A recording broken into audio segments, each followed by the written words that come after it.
welcoming everyone, and thank you for your participation in Rumi Forum's special Day of Unity event. Day of Unity is a day of interfaith awareness and activism and exchange, celebrated in and around DC area under the coordination of the Interfaith Council of Metropolitan Washington. So we are grateful for them for the inspiration and happy to be part of that effort. And we thought a good way to celebrate that moment and would be to go back to the basics and the very inspiration of Rumi Forum, the great luminary Rumi himself, and given the extraordinary circumstances we are living in, visit and revisit his legacy through a sense of healing, and look at his legacy with inspiration about healing and what it means for in a context of many ups and downs and hardships that we are going through today. He came into a very desperate society with a lot of uncertainties and devastations, and he healed them, and he continues to do that. So let's explore this today with three leading speakers, and let's see how what Rumi has been telling us still after 8 centuries. So our first speaker today is Dr. Ori Soltes from Georgetown University, and then we will continue with Sarato Horsfall from Frederick Community College, and then our third speaker will be Dr. Professor Saru Toprak from John Carroll University. So Dr. Soltes, thanks for joining, and the floor is yours. My pleasure. Each of us, of course, is covering a slightly different angle of Rumi's thought. And as the leadoff batter, I'm asked to speak about him as an international thinker. And I want to do that, first of all, by introducing what he was as a thinker, which is to say, he evolved to become, he was a master of Sharia, he was a master of Islamic law. And at a certain point, without going into the details here, he switches horses midstream and becomes increasingly involved with and smitten by mysticism. As such, in becoming a mystic, he becomes part of a large phenomenon that across different forms of faith has as its point in common, whichever the faith, the notion that there is within God something deep, something hidden, something that ordinary, everyday, garden variety religion doesn't quite access. That everyday religion kind of gets to God's exterior, but the mystic seeks this innermost recess of God. The word mysticism itself comes from a Greek verb, mystein, which means to close, or by extension, to hide. So the mysterion in Greek, in Latin it becomes mysterium, in English it becomes mystery. The mystery in the innermost, hiddenmost depths of God is innermost, hiddenmost, and that's what the mystic seeks access to. In order to gain that sort of access, the mystic has to empty himself or herself of self, because another way of understanding gaining access to the mysterion is that you become filled with God. If I'm to become filled with God, I need to empty myself of myself. And there are issues here. First of all, of course, there are the challenges. If I empty myself of self successfully, and I fill myself with God successfully, can I regain myself? I need to be able to regain it, because I need to come back from this extraordinary experience and share it with those around me, or my effort in the first place would have been mismarked and misguided. If I'm not filled with self, if I'm emptied of self, then my goal is not to be one with God so that I achieve enlightenment. It's to be one with God to achieve some form of enlightenment so that I can return from that condition and share it with others, and therefore improve the community around me, however narrowly or broadly I conceive of the community. So the challenge and the danger is that I can't come back. The importance for the mystic in beginning the process is finding a way to become emptied of self. And if I'm emptied of self, one of the things I may realize is that the notion that my particular form of faith is the correct form of faith, perhaps the only correct form of faith, that's not God speaking, that's my ego speaking. And if I remove the ego out of it, then I'm more inclined and more likely to realize and to recognize that just as there is an infinite number of leaves, no two of them alike, made by God, and snowflakes made by God, and human faces made by God, that there is an infinite number of potential paths to the one God, and not only one correct path. So to be a mystic inherently involves a sense of egolessness, selflessness, a sense of humility.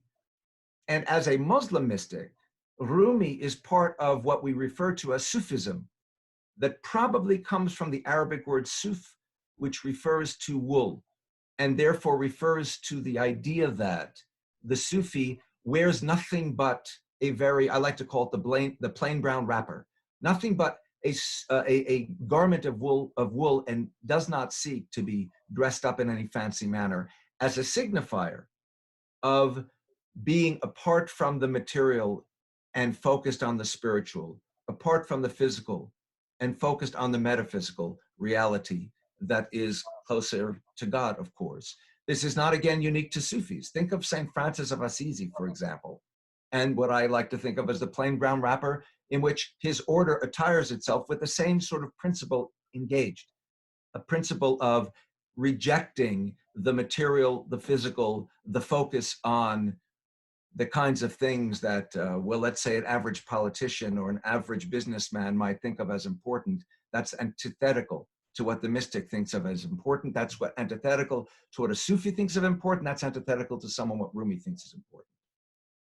A concomitant of this is, if one loves God, if one seeks to be one with God, then one will no doubt begin to understand that one has to love everybody in order to love God. The Creator created all the creation. If I love the Creator, I can't not love the creation.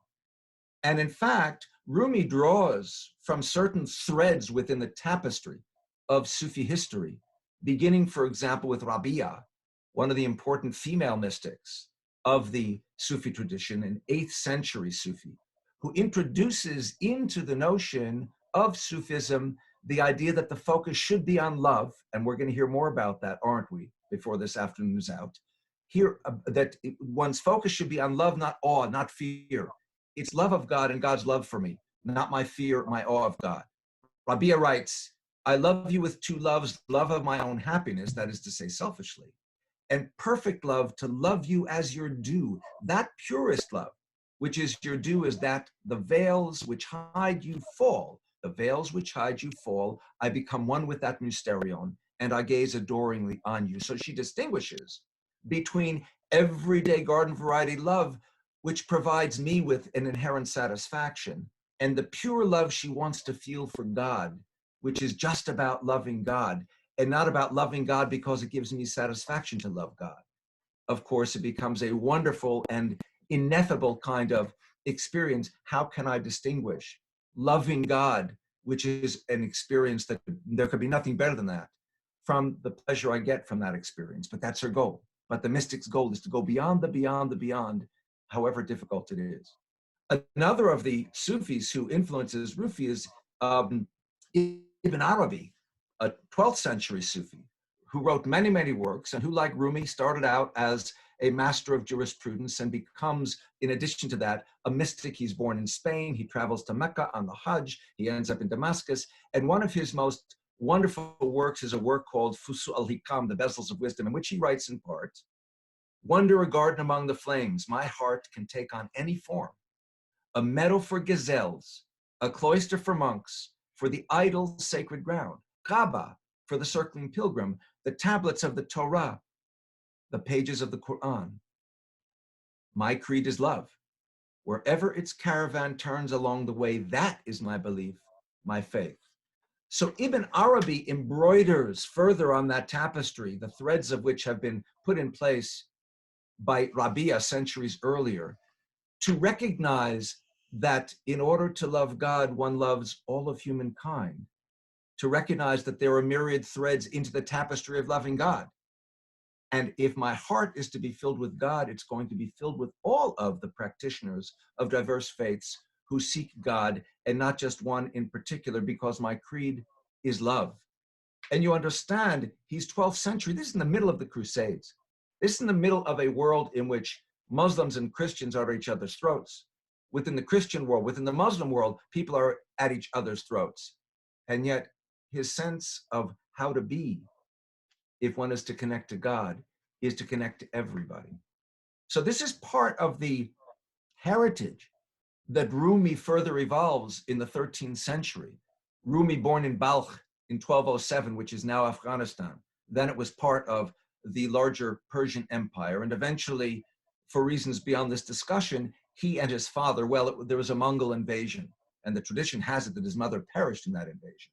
More to the point, he and his father, for whatever reasons, leave Balkh and they wander. And they go, for example, also to Mecca on Hajj, and they end up ultimately in Konya, in what is now Turkey. And along the way, his father is a renowned master of jurisprudence, and that's what Rumi is being trained to become. Everywhere they go, some mucky-muck, some rich guy wants to set them up with their own school. And one day, this guy by the name of Shams from Tabriz shows up in Rumi's classroom because he inherits from his father the mantle of being a master of jurisprudence, and poses a question that so throws him regarding a particular mystic. Was he or Muhammad, the seal of the prophets, closer to God? Because who could be closer than Muhammad but a mystic? Can a mystic be even closer than that? It so throws him that it transforms his life.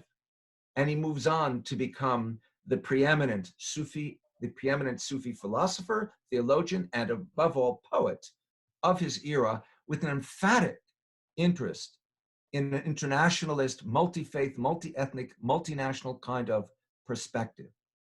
So among the works that one finds in Rumi, there are works like this. This is just a fragment from the Divan Shamsi Tabriz. Jesus slips into a house to escape enemies and opens a door to the other world. Solomon cuts open a fish and there's a gold ring. Umar storms in to kill the prophet and leaves with blessings. Clearly, unequivocally, emphatically, drawing just in that snippet of 6 verses from the 3 different Abrahamic traditions, each of which has a variation on the same teaching to teach, which is leaves with blessings, which is the positive, not the negative, which is opening door to the other world, which is there's a gold ring. Or Moses, the inner light of revelation, lit up the top of Sinai, but the mountain could not hold that light. Later on, he writes a wonderful, long prose poem about Moses, in which Moses overhears this peasant who is saying to God, "Oh, God, I want to get close to you. I want to pull the lice out of your hair. I want to wash your feet." And Moses said, "What are you doing? What are you talking like this to God? You're insulting God." And of course, the peasant walks away after all Moses telling him this and is all upset. And the moment he's gone, God says to Moses, "What did you just do? How dare you pull away one of my acolytes because of your preconceived notion that there's a particularly proper way to address me?" A sudden revelation came then to Moses, God's voice. Ways of worshiping are not to be ranked as better or worse than one another. Hindus do Hindu things. The Dravidian Muslims in India do what they do. It's all praise and it's all right. That broken open lowliness is the reality, not the language. Forget phraseology. I want burning, burning. The love religion has no code or doctrine, only God. So the ruby has nothing engraved on it. It doesn't need markings. So in this case, Moses is used as an example by the poet to underscore the principle that the love of God, mirrored in the love from God for those who love God, comes in an infinite number of flavors, and there is no proper way to do it. This is about as international, as interfaith, as interracial, as interethnic, as inter-everything as you could hope for. And yet there are other passages as well. I go into the Muslim mosque and the Jewish synagogue and the Christian church, I see one altar, or yet another. Not Christian or Jew or Muslim, not Hindu, Buddhist, Sufi or Zen, not any religion or cultural system. I am not from the East or the West, not out of the ocean or up from the ground, not natural or ethereal, not composed of elements at all. I do not exist. I am not an entity in this world or the next, did not descend from Adam and Eve or any origin story. My place is placeless, a trace of the traceless, neither body nor soul. I belong to the beloved. Who's speaking? It's God speaking through the poet, through the mystic. Or put another way, this is Rumi exemplifying what the mystic hopes to experience, being so filled with God that the voice that is speaking is God's, not Rumi's. This is not Rumi, the egotist, saying, hey, I'm top notch. I can say things. I've had all these contacts with God. I'm cool. That's not what he's about.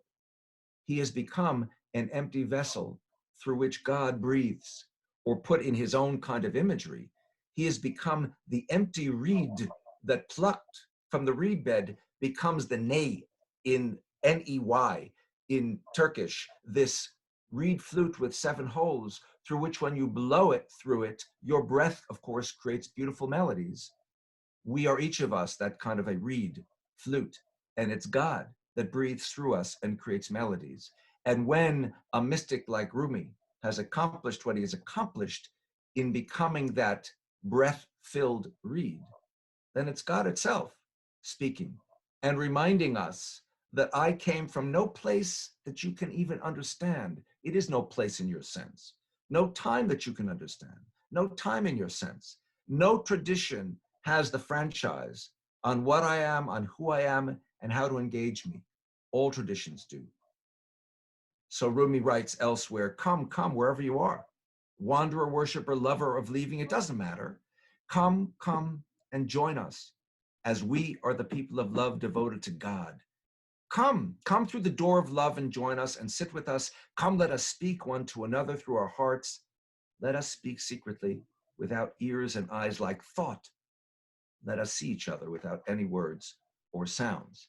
You may be aware of the fact that the order, the tariqah of Sufism that is associated with Rumi is one in which the process of beginning the process of engaging the mysterion is not as it typically is, a particular word or phrase that you recite ad infinitum, that you meditate on, but rather a soundless beginning of motion.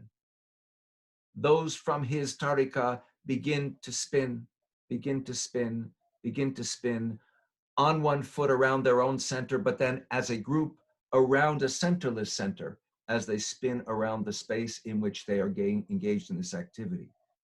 So the whole process of what's called the sama, or the dhikr, is one which is wordless, which is thoughtless. It happens, this happens. Each of these dervishes that whirls has one hand down and one hand up, pointing to earth, pointing to heaven, acting as it were, as an intermediary between that realm and our own. Each is filled with a sense of humility, a sense of connectedness. And what Rumi teaches us, those who spin and those who watch the spinners, those who read, those who listen, those who look at each other, that in a time such as our own, when we need to be careful how we gather and when we gather and with whom we gather, always at a safe social distance, that we do so alone and together with humility, with concern for all of humanity, not just Americans, not just Turks, not just Muslims, not just Christians, not just Jews, not just Parsis, not just Hindus, for all of humanity with love. Because if one loves God, then one has to love all of creation, the entire planet, and within it, as a subset really, all of humanity. So I turn the floor to the next speaker, who will be elaborating, I think, on this very, very point. love. Sarah, it's all yours. Thank you. So, well, my approach may be a little bit different. I was asked to speak on Rumi's healing words, and I thought, you know, what would Rumi have to say about this time? So first of all, I have to say, it struck me that I'm on a number of different lists, but it struck me that within a period of a few days, a number of different religious groups sent out messages saying they were having a meeting for healing. And I just found that quite interesting. Surely it's not just one group, but it's God behind this that's coming through all these different groups. So back to Rumi, I thought, well, what does Rumi have to say about this time? What would be his message to us? And the best thing I could come up with was the story of the guest house. And I think it's probably a poem that you all know, but I would like to share a little bit more. A friend of mine, Mohammed Bojardi, he and I, who's from Iran, he and I translated this poem, and I also borrowed some parts from Nicholson. And I'd like to just put it on the screen because it's kind of long, but I think it's worth reading through. So give me just a minute and I'll find it here. There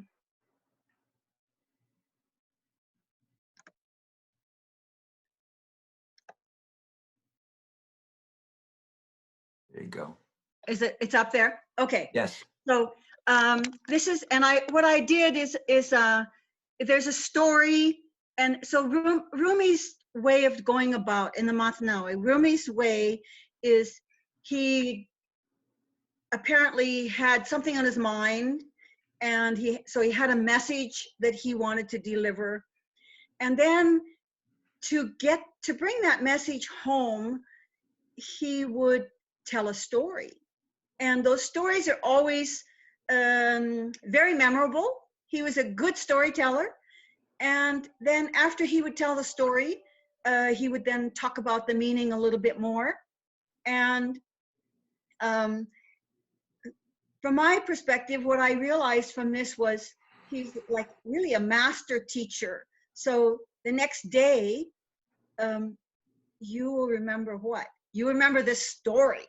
Because we are people. We remember stories. We remember what happens to each other and these stories.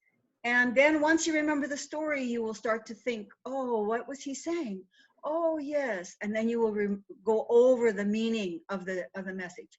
So anyway, this is what I would like to share with you today. Both his commentary and the story of the guest house. It's a little bit long. So let's just see how it goes. Young man, know that the body is like a guest house. I'm sorry if my computer gets in the way here.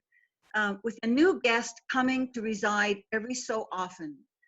I've highlighted not highlighted, but I've put in bold the lines that I think are really important just for your ease of reading.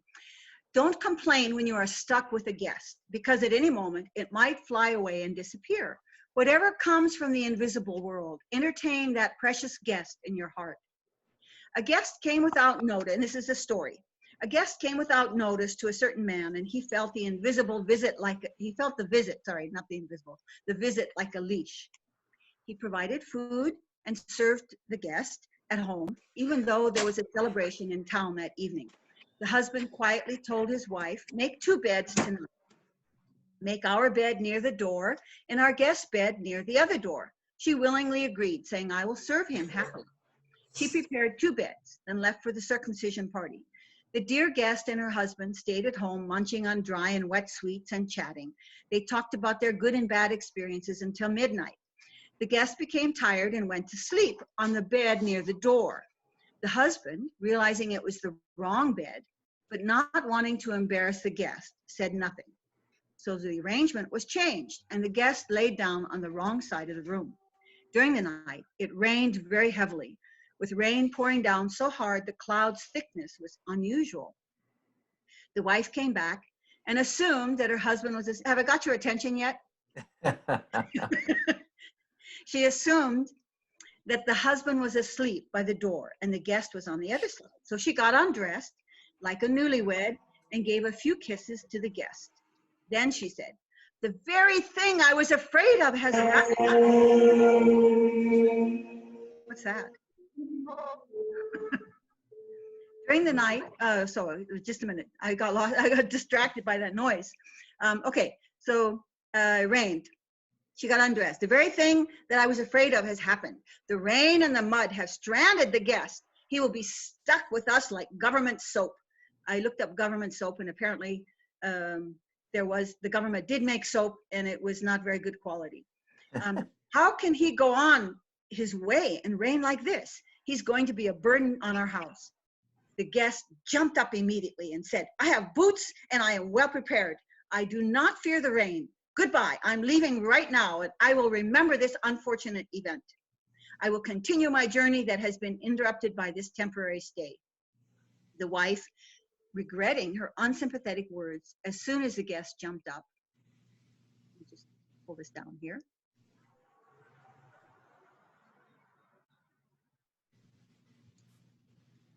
Said, "Don't take it so seriously. I didn't really mean it. I didn't mean what I said." But it didn't work, and the man left. And the bad taste stayed with the woman. After that, the husband and wife dressed in mourning and came to believe the guest was enlightened. He was someone who brought light to those he encountered in his travels. From this incident, the host made his guest house into a place of sadness and embarrassment. Like a ghost, they both kept alive the memory of the unhappy guest's arrival. He was saying, as a disciple, I would give you forgiveness and blessing, but it wasn't your destiny. So that's the story. Kind of a memorable story. Every day, and this is Rumi's comment, every day, at any moment, a thought or a feeling may arrive in your heart, like an honored guest. Dear listener, value that thought as you would a person whose thoughts and spirits have value. A sad thought is digging for happiness, laying the foundation for happiness to come. It is fervently sweeping the stranger out of the house so that the principle of goodness can bring a new happiness. It is shaking the yellow leaves off the stem of the heart so new green leaves can grow. It uproots the old happiness to let a new delight in from beyond. Sadness uproots the crooked old stems which cover the face of the new arrival. Whatever sadness is taken from the heart will be exchanged for something better. Anyone who truly knows this line I like a lot, anyone who truly knows this can make sadness his servant. Without a sad and fearful face of the clouds and the thunder, the smile of the eastern sun would burn up the grapes.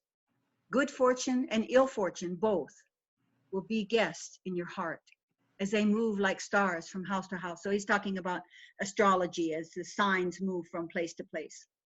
When you have an inauspicious star residing with you, adapt yourself and be agreeable. So when it reunites with the King of Hearts, it will have good things to say about you. Jacob spent 7 years in the house of tribulation, but patience and resolve made him happy with God. The usually stubborn-faced sadness returned to the Lord with 100 tales of good things about Jacob. Out of kindness, he never ignored me, the one who sought to kill him. Because of loyalty and obedience to God, Jacob treated his tribulations like milk and honey. Thoughts arrive in the heart every moment. Welcome them eagerly with a smile. Say to the one who created this bad thing, protect me. Don't stop me from facing this disaster. Thank you, God, for sending this disaster. Do not let me come to regret what comes afterwards. And I'm going to stop here because I think that's very important, especially to our time right now. And I feel like that's what Rumi would want us to think. What he would have to say to us today is, Thank you for this disaster. We don't know what it's bringing, but it's bringing something. We don't know why this is happening to us, but God is doing something. And don't let me do something because I can't tolerate this time that I will regret later. I think that's very important. Guard the sour or bad taste that comes to you. Guard them as sweetly as you can. When the cloud has a sour appearance, he brings up the rose garden and kills the barren soil. Look at sad thoughts like the clouds. Do not be as sour to a sour face. Because he comes with a gem in his hand, keep him happy. Don't send him away disapprovingly. So God comes with something, the sourness comes with something good that will come from it. Even if the sadness doesn't come with a gem, still treat it well, and your ability to meet sadness will grow. Then another time, your habit will benefit you, and suddenly your desire will be satisfied. The thought that kept you from being happy is beyond your control. Let it go back to where it came from. Don't regard it as worthless or petty like the youth do, because it brings wealth and power to your life. And don't look at it as a single, isolated event if you want to be master of your destiny. For if you take it as a chance event, you will not see the bigger picture. You will be waiting to see something more. That continuous waiting is like a poison that leads to death. Look at it as a principle of life. Invite it to be with you and avoid the deadly game of waiting. There's so many things in here, I think, that Rumi is, it just seemed to fit so well to this time. So don't take this as this is just this time. Take it as we have a history, we have a future, something is happening. This is part of the movement of humanity, the part of God moving with humanity through time. And something is happening. And we don't know exactly what it is right now, but don't do anything now that you will regret later, just because the time seems confined and we are confined. You know, that there's something, this is the time to be the best of who we are, not the worst of who we are. And so welcome the time. It's all a part of life. If you experience happiness, if you experience sadness, if you experience confinement, if you experience travels, it's all a part of life. And how lucky we are that we can experience all these different things in life. I was thinking the other day, just came to my mind, my mother and father died a few years ago, and they were born in 1914 and 1917. So the Spanish flu was 1918. So they never experienced it. They never experienced it. They never had the experience that I have, this experience of this strange life that we're living right now. You know, how amazing it is. So, yes, welcome everything. I think that's Rumi's message. Welcome everything. Face everything head on. And you don't know what's coming next, but it's all good. God only gives us the lessons and the things that we need to grow. And yeah. So lastly, here at the very bottom, much later, Rumi uses the same imagery of guest. He says, I am not about, he's talking about God, the everlasting and eternal Lord. I am not contained in the heavens or in the void or in the exalted intelligences and souls, but I am contained as a guest in the true believer's heart. Kind of sounds like what Dr. Soltis was saying. Without qualification, the reed flute, without qualification or definition or description, to that end, that by the meditation and that heart, all above and below may win from me sovereignties and fortune. So I think that's what I have to say. It seemed to me that Rumi might want to say to everyone today about this time. So I'll Thank turn you it very back to Ibrahim. Thank you very much. So, reminds another Sufi lines that goes like, if it is, pain from your majesty or bounties from your beauty, all are equally welcome. So we see all Sufis through the ages on the very same line of thought of submission and radiant tolerance to all. So now we turn to Dr. Zeki Sarıtoprak. Dr. Sarıtoprak, the floor is yours. Thank you, Ibrahim.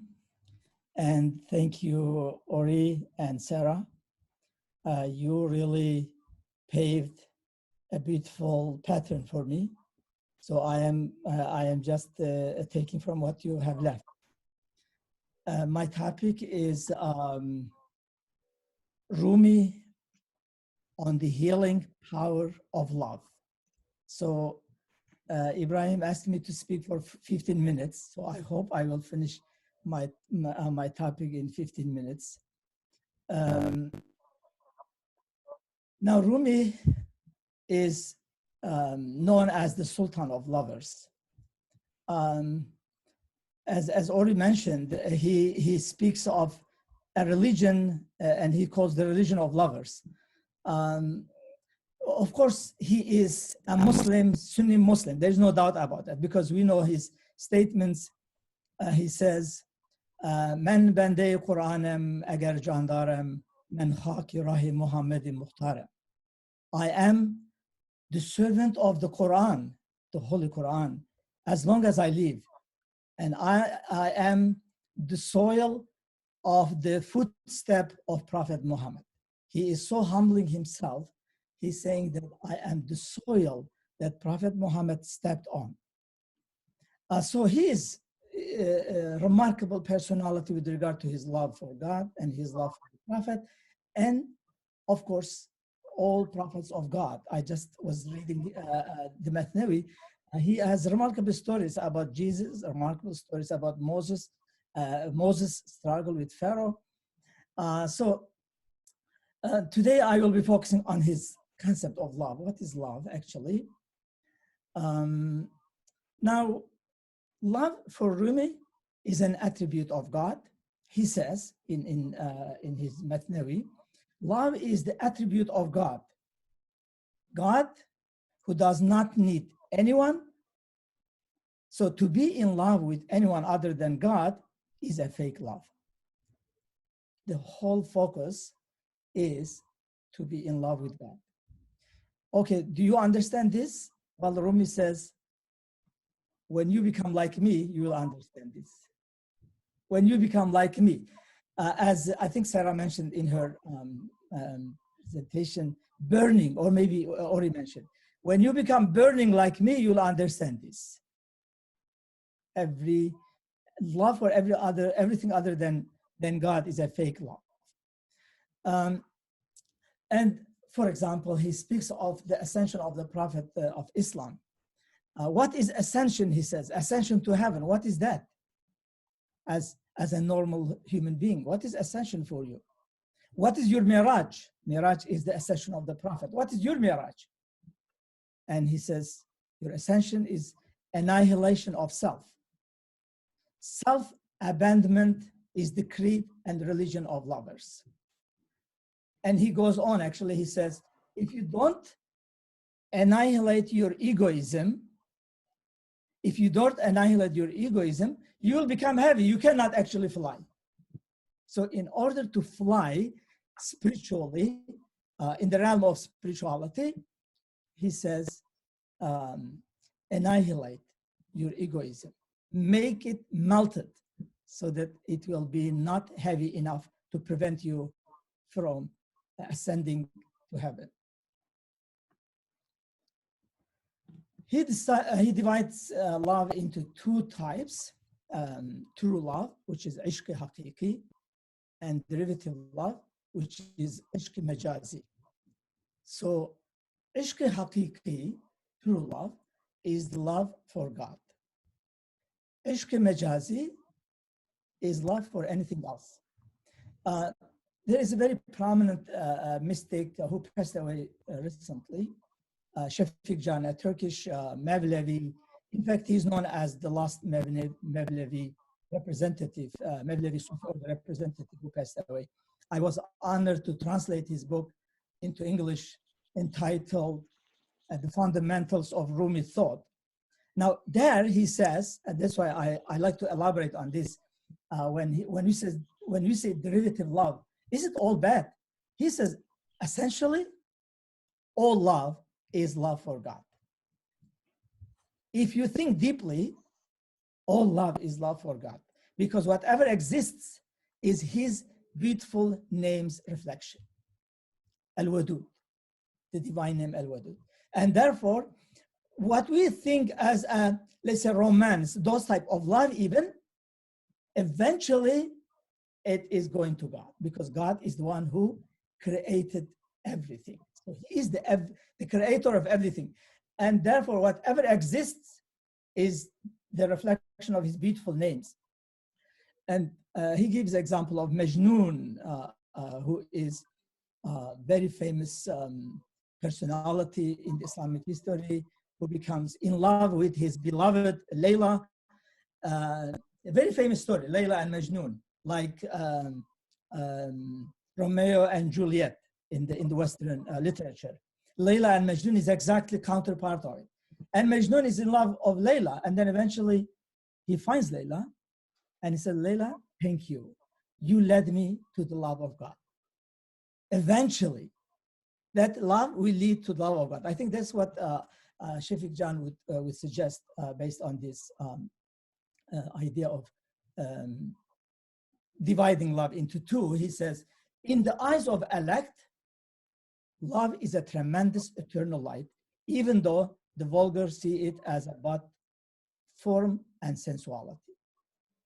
As a form and sensuality. But in reality, it is not that. It is an eternal light. Now, when you look at, from Rumi's perspective at the world through the lens of love, the situation of everything changes. And that's why Rumi says, through love, all that is bitter will be sweet. There are some difficult situations, but when you look at it through love, what is bitter will be sweet. Through love, all that is copper will be gold. Through love, all dregs will turn to purest wine. Through love, all pain will turn to medicine. Imagine pain, sickness will become medicine through love. Through love, the dead will become alive. Through love, the kind does turn into a slave of God. So what is love? Rumi would say, explanation by the tongue makes most things clear, but love in unexplained is clearer. When you do not explain love, it becomes clearer. You know, it's really mystery. Yes, we know love to a certain extent. Sometimes I ask my students, what is the shape of love? How do you describe love? Is it like a red? You know, what's the color of love? When we say love is in the heart, how about if your heart is transplanted to someone else? Is your love going to be transplanted? No. So this is a mystery. This is something really beyond physicality. And that's why he says, would you like to count the drops of the sea? You cannot count the drops of the sea. And that's love. If I should, he says, if I should continue my explanation of love, 100 resurrections would pass before I complete it. 100 resurrections will pass before I complete my explanation of love. So basically, it is a mystery.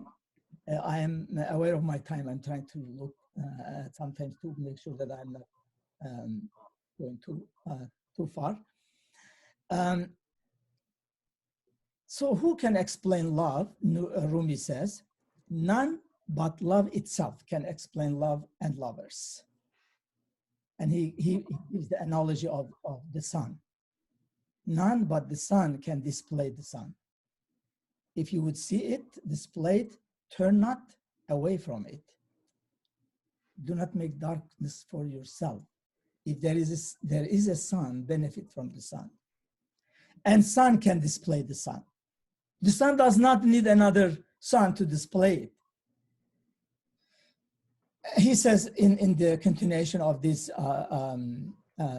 poem, shadows indeed may indicate the sun's presence, but only the sun displays the light of life.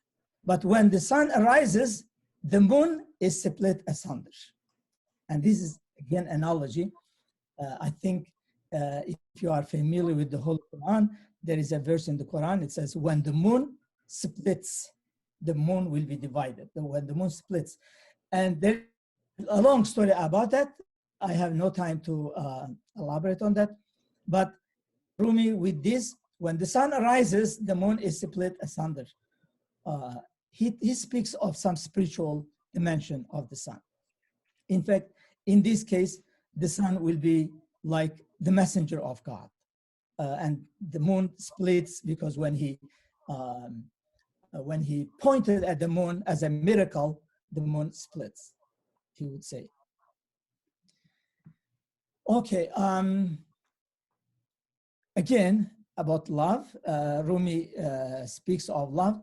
Happy the soul who for love of God has lavished family, wealth, and goods, has destroyed its house to find the hidden treasure. I think Ori mentioned that, people who are involved in the worldly life, they think that is the purpose for, like for life, that is the whole goal that to attain. But Rumi says, if you have a house and there is a treasure under it, blessed, happy that person who destroyed its house to find the hidden treasure. There is, like a family, wealth, good deeds, very, very wealthy house, but there is a bigger treasure under it. If you destroy it, you will find that treasure. If you don't destroy it, that treasure will not be found. And then after you destroy that house, with that treasure, you will build a bigger one, a greater one, and that is eternity. And again, he speaks of Majnun. He says, if you have Majnun's eyes, Majnun, as I said, the lover, the person who loves. If you have Majnun eyes, the two worlds would be within your view.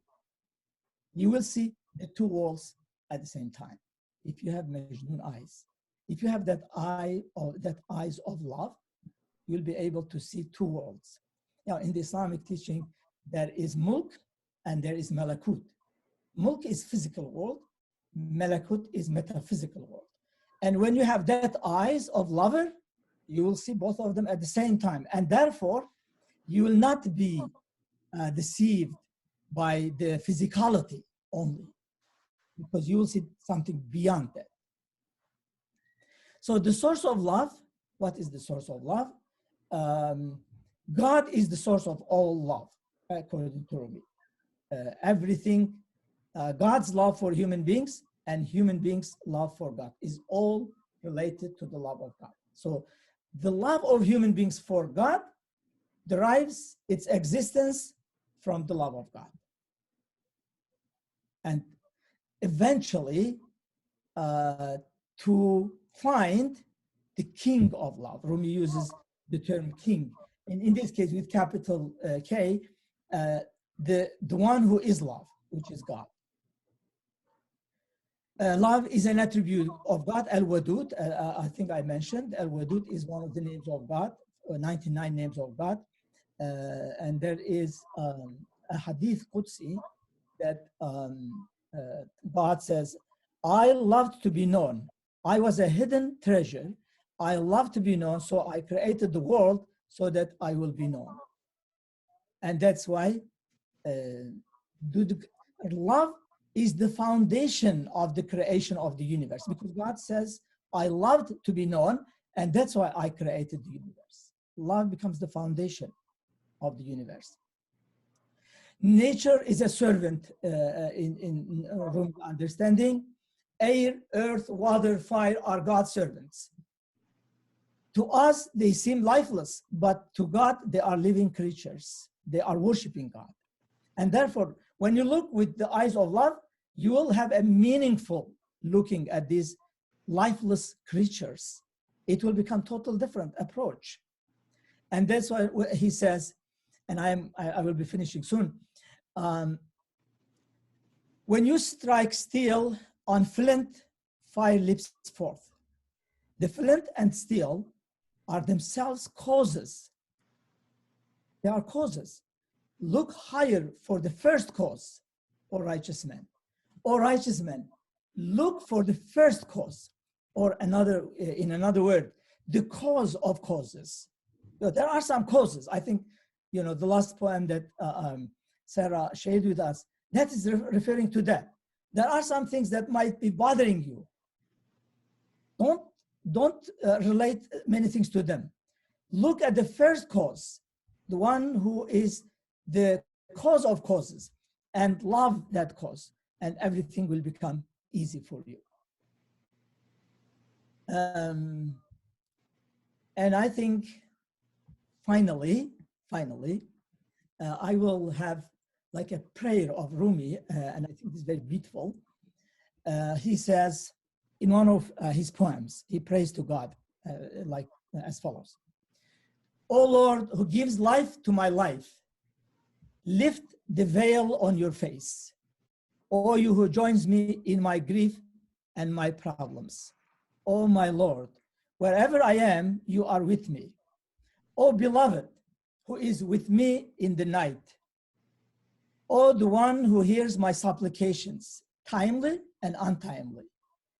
O my Lord, who has sent the fire of love to all atoms of my body. You are exalted from all shapes and all bodies, and you are cleaner than all spirits. You have no image or shape, but you are the magnet of all my shapes. All my existence runs towards you and annihilates in you. Thank you very much. Thank you, Dr. Sarı Toprak, and to all our speakers for these stimulating and illuminating insights. So I know, Dr. Sarı Toprak, you'll be leaving for another engagement. Thank you for remembering that. Yeah. I have another Zoom meeting at 6, so I apologize. I will need to leave, but really it was wonderful to see all of you, and I hope we will meet on another occasion. Thank you very much. Thank you. Thank you. Thank you. Thank you. Thank you, Seki. Thank you. Thank you. Take care. Thanks. So I now turn to the panel with a question to the two remaining speakers currently with us.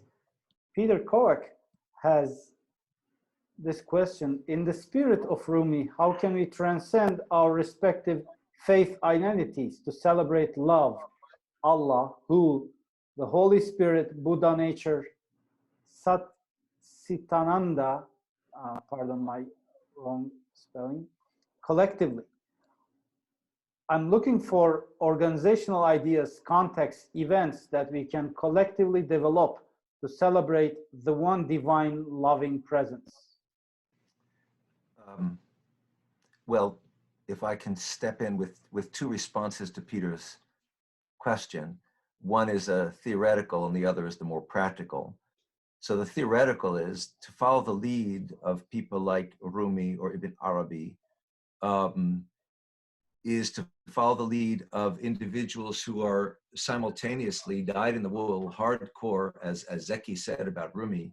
There's no question but that he's a Sunni Muslim, but there's no contradiction for him between being what he is as a particular expressor of a particular direction of faith, and at the same time being universalist, being someone who recognizes, as I said earlier, that there are many, many paths to God, just as there are many leaves and many snowflakes, and no two of them are alike, just as Jesus says, in my Father's house there are many mansions.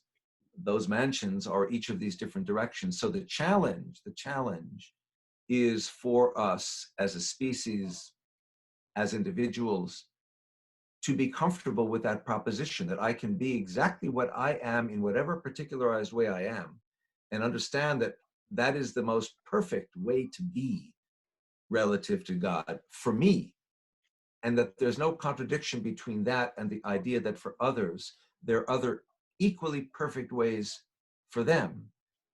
And what comes between my ability to have that recognition and having it is my ego, my insecurities, my concern, my fear that if I am overly universalistic, somehow that's going to deprive me of my specialness if I acknowledge everyone else's specialness.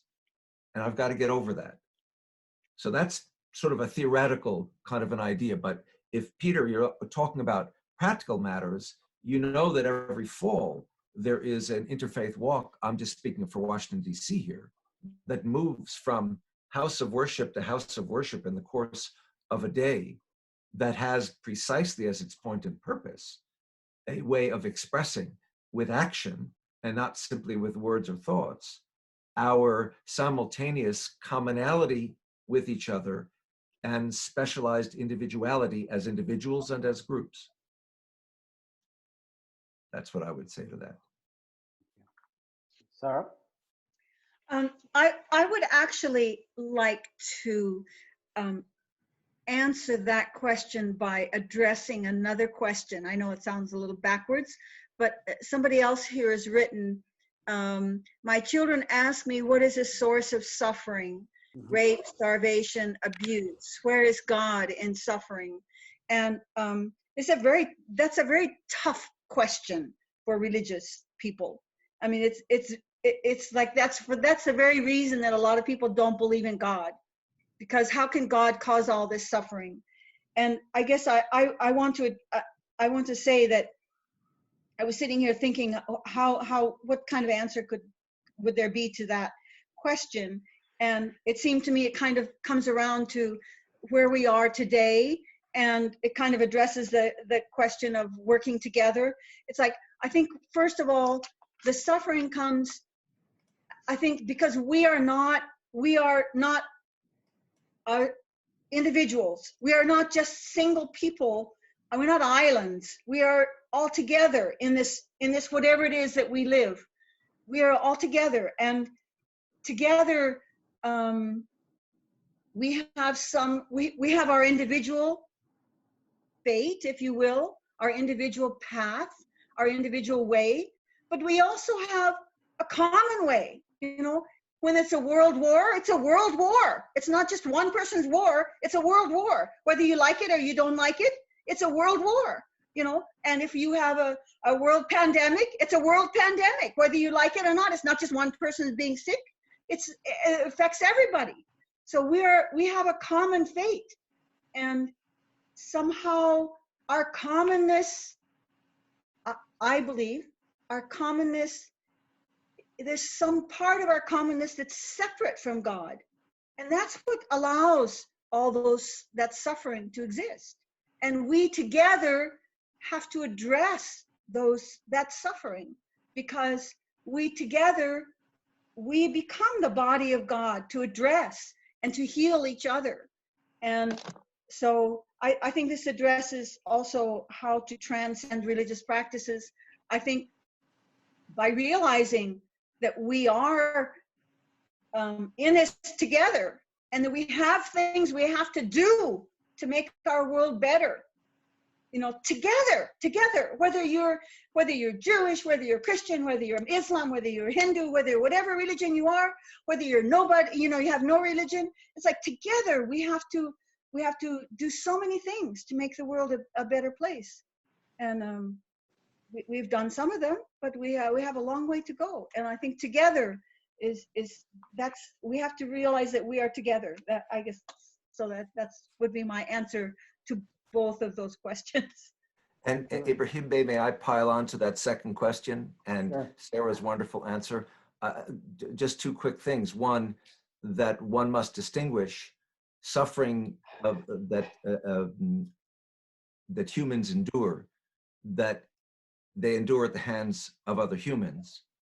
So genocide, for example, the question of where is God in a genocide is an illegitimate question. It's we who genocide, not God. So we have to distinguish the responsibility that we have to take for what we do from our questions about what God does. But then there is suffering that we might say is God made. I don't know, a typhoon, a monsoon, an earthquake, perhaps COVID-19. And I think it's not unfair of us to realize that there may be questions for which, as a species, we don't have answers. We don't have a real answer as to what God is. We have the answer that each of us is provided by our respective faiths, but that answer takes us only so far. Everything we say about God, we say based on our limited understanding and experience. When I say God is all powerful, all merciful, all good, involved, interventionist in human affairs, all of those are metaphors. All of those are allegories. All those fall short of my ability to actually understand what, from God's point of view, those terms even mean. So I think back to the book of Job. You know, we know when we're reading the book that he's being tested by God. He doesn't know that. And when he finally is rewarded for his faith with an answer from God itself, the answer is not the answer. The answer is, who are you to be asking these questions? You weren't there when I put the stars in the sky. You don't know where the snow comes from, et cetera, et cetera, et cetera. So I don't want to be Pollyannish or sanguine about it. I don't want to say because there are questions for which there may not be answers, we should stop asking them. On the contrary, I think we're obligated to keep asking the questions, but we also have to understand that there are different kinds of questions, and we also have to understand that sometimes we may not come up with the answers as long as we are here on this planet.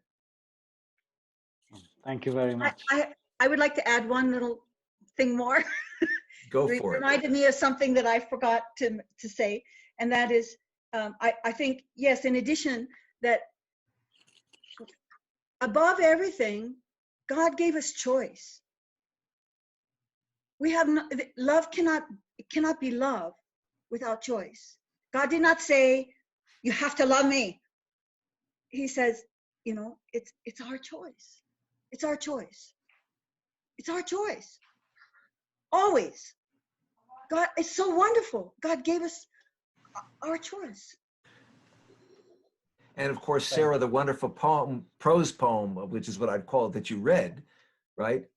Suffering can be the guest in your house, and it may be something from which, as you pointed out, we can grow. We don't know yet where this crisis is going to take us. And there can be places where it may end up taking us that are better, not worse, such as our awareness of the blue of the sky that has been polluted in so many places for so long that people are being able to see. I mean, I don't know. There are many interesting. Yeah. So who knows? But results. Rumi would say, right, this is a weird kind of guest to have in our house. I have a question. So I hear someone with a question. Can you type the question so we can continue in the order? So I have one question, and the next will be yours. If you can just type into the chat box, please. So the next question I have here is from Brittany Bone. Sufism sounds so amazing, so why are there so few Sufis in the Muslim world? I don't know that there are as few as you think, Brittany. Let me tell you, as Rumi would say, let me tell you a story, but it's not really a story. The Rumi Forum, which is sponsoring this, is part of a larger movement called Hizmet, which in Turkish means service. I may be telling you things you know. So the Hizmet, the service movement, which is all over the planet, was initiated, inspired by a guy by the name of Fethullah Gulen, right? And he is a cleric. He's a Turk who has been residing for about the last 20 years in Eastern Pennsylvania. That's a whole nother story. He's someone whom Erdogan would like to see strung up by his heels because he is truly pious and universalist. He's all the things that Erdogan will never be in his intense narcissistic selfishness. So every time Erdogan sees Gulen, it's like a mirror showing him his own ugly face, spiritually speaking. But the point is, Gulen would never call himself a Sufi. He's written books and books on Sufism, and everything about him suggests that he is a Sufi in the kind of Rabia ibn Arabi, Rumi tradition that we've all been talking about from different angles. My point is, there are many, many, many more people out there who probably would not, in their humility, refer to themselves as Sufis, but who are. So all of those hundreds of thousands of Muslims, millions of Muslims, for example, who are affiliated with the Hizmet movement, and it's not the only movement of its kind on the planet, who are engaged in good works, we don't hear about them as much in the media, but they're there. That's what I'd say. Sarah, do you have an So- answer to that question? Yes, I guess I would turn around and say, why are there so few mystics? Or why are there so few people who are willing to do difficult things for God and for others? You know, it's, I think this is, again, this, we are in this together. It's like, why are there more people who are interested in making money, and they seem to shape our society? Why isn't it the people who are, you know, have ulterior good motives rather than selfish motives that create our society? Well, I think they do in many, I think that's the direction that I do believe that God is in control, and it ultimately it has a good direction. But why are there so many people asleep, if, as Rumi said, or not burning? So I think that's a really, and I don't think it's true only in Islam or Sufism. I think it's true in Christianity. It's true in Hinduism. It's true in every religion around the world. Why are some people burning, as Rumi says, and other people not? Well, that's a really good question. And I think maybe a lot of people haven't come to grapple with the real core things of life. I don't know, that's, maybe we can inspire that depth. And I think, so there are some people who, I'm forgetting the name, but there are some people who look at society and and the kind of people that there are and the kind of awareness that people have. So some people have predicted that we are becoming more aware. We as human nature, as human society around the world, we are becoming more awake. We are becoming more aware.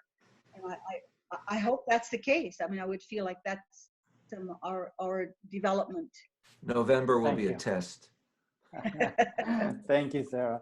And let me step in with a brief explanation in response to that question, picking from where Dr. Soltes left. So there are large numbers of Muslims on individual or organized basis who embrace and put into practice Sufi concepts, not necessarily in the form of a conventional Sufi brotherhood, tariqa order, but that is pretty much absorbed into the very understanding and practice of Islam, not very visible, not very institutionalized, but very powerfully there.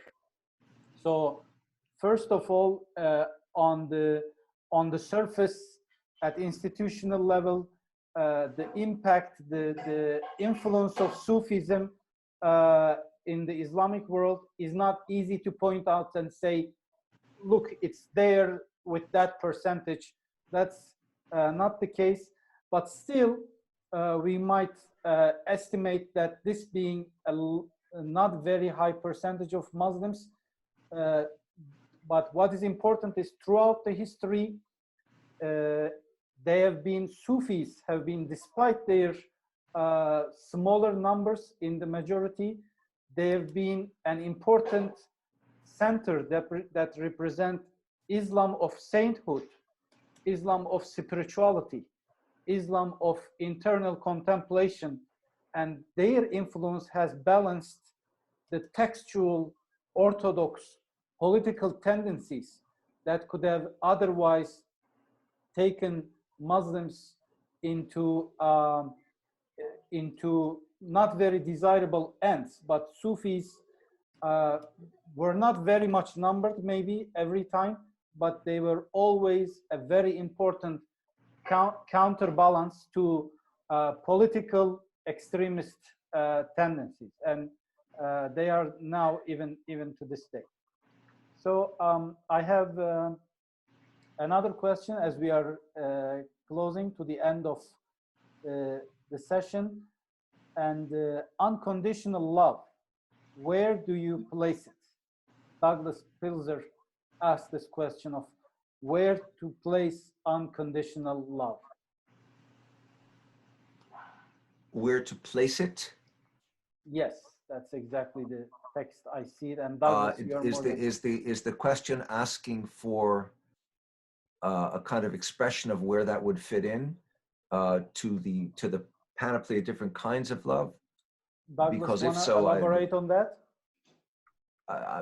From my perspective, I would say that the simplest way to see that within the context of our reality is the unconditional love that not all, but many parents have for their children.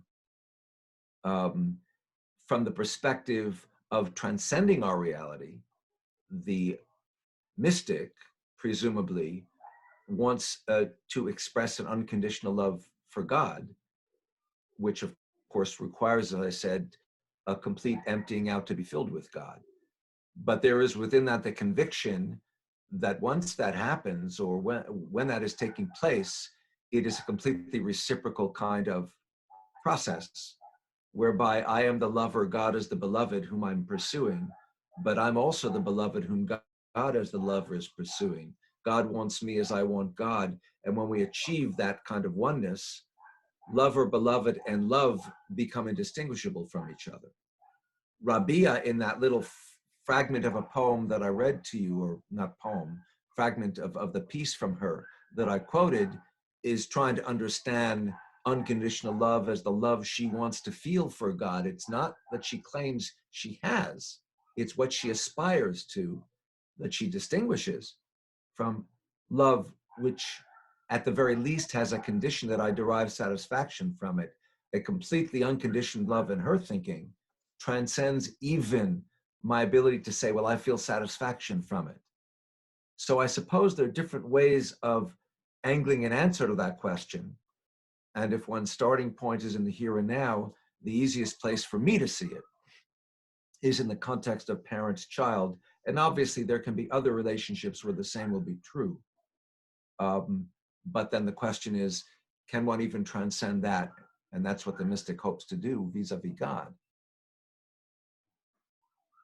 Sarah? So,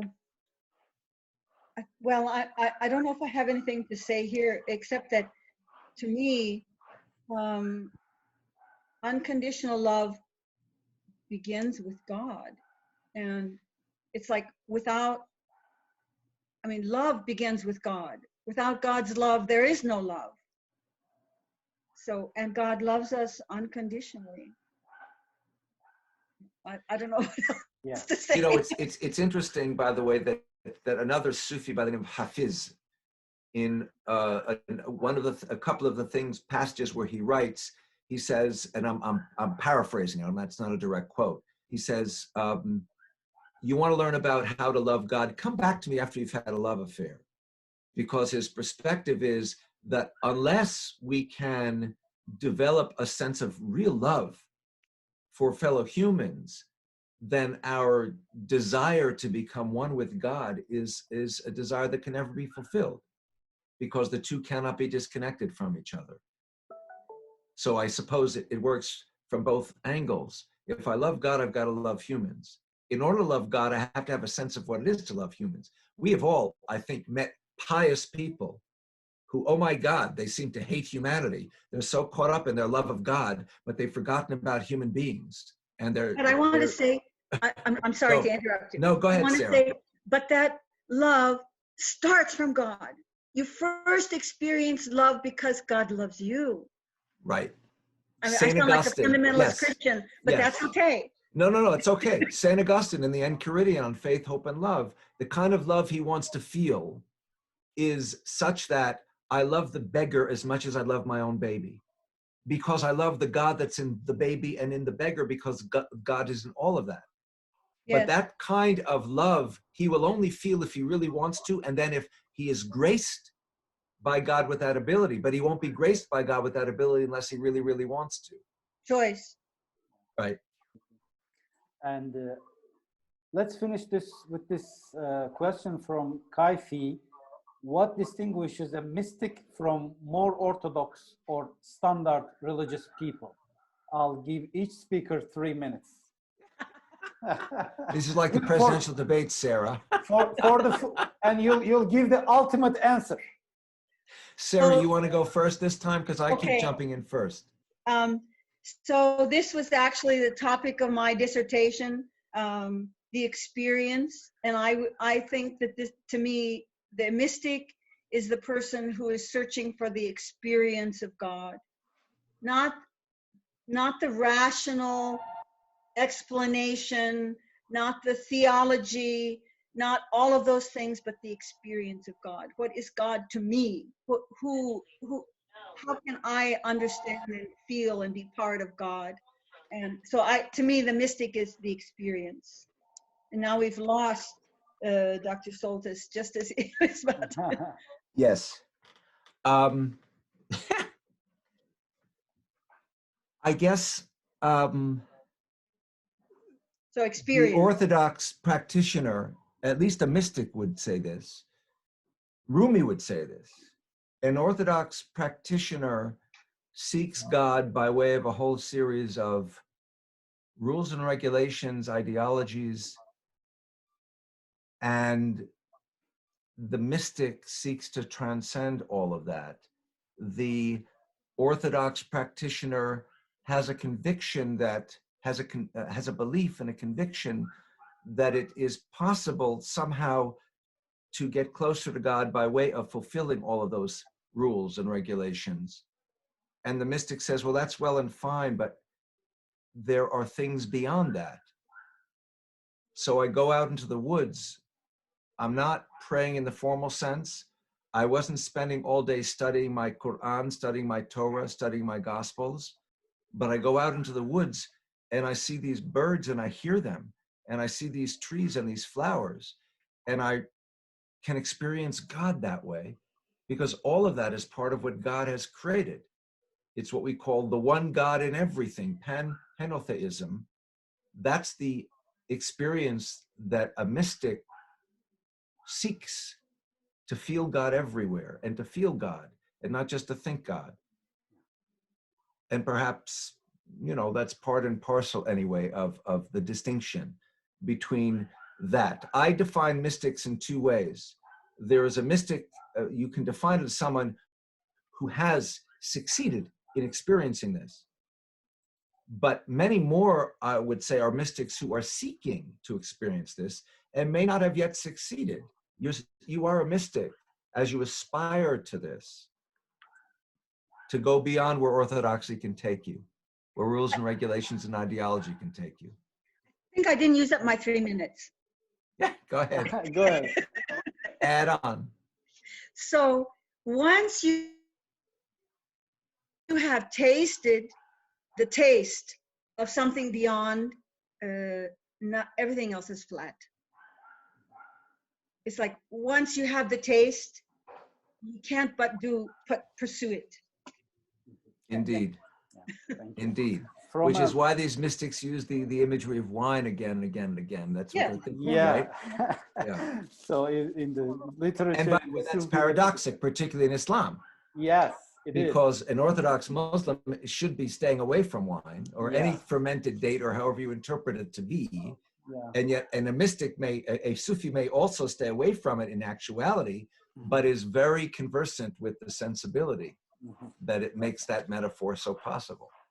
So let me, you have this famous joke, like blah, blah walks into a bar. So from a Muslim experience, my average Muslim experience, I think when an Orthodox walks into a bar, he will try to explain the people how forbidden and bad and religiously evil alcohol is.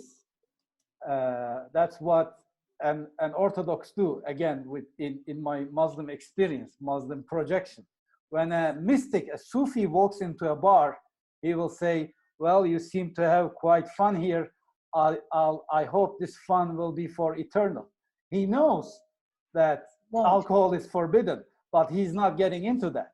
So he has this foundation of orthodoxy. He's not a heretic, but he has another agenda. And he says, yes, I hope this happiness and joy you're enjoying here will be here for eternity. And let's be a way to conclude with a prayer, our great exchange. I thank all of our speakers and the participants for this evening. Wish all Muslim friends a joyful iftar time. Please make sure that you follow Rumi Forum updates, and we hope to see you in upcoming events. Thank you very much. Thank you all so very much. Blessings. And thank you everybody for listening. Thank you. Bye.